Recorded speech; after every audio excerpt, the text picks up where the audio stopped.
Kita ke berita terakhir Tribuners, update harga embal mentah dan olahannya hari ini di Pasar Langgur, Maluku.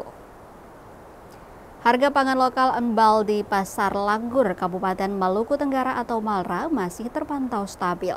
Pada Selasa 27 Mei 2025, harga embal mentah dijual Rp50.000 per embal utuh.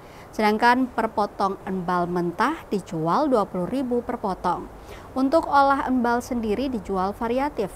Misalnya untuk embal bakar baubes atau bunga original dijual per 3 keping Rp10.000.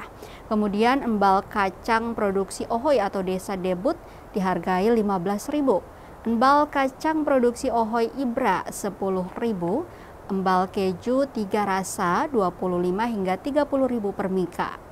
Embal keju 1 rasa Rp25.000 per mika, embal coklat Rp25.000 per mika, embal kacang produksi Kesyang Rp25.000 per pieces, embal crispy berbagai varian Rp35 hingga Rp50.000 per toples ukuran sedang dan besar.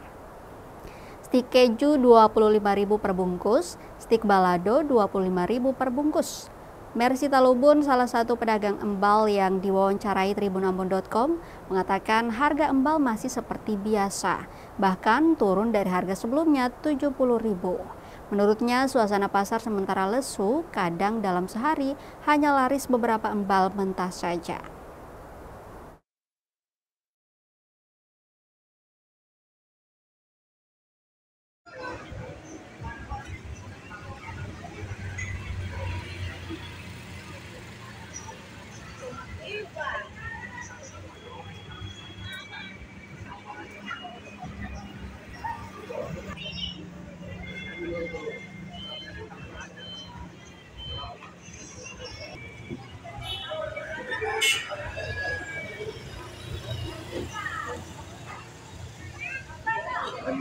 Satu.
Download Tribun X sekarang, menghadirkan lokal menjadi Indonesia.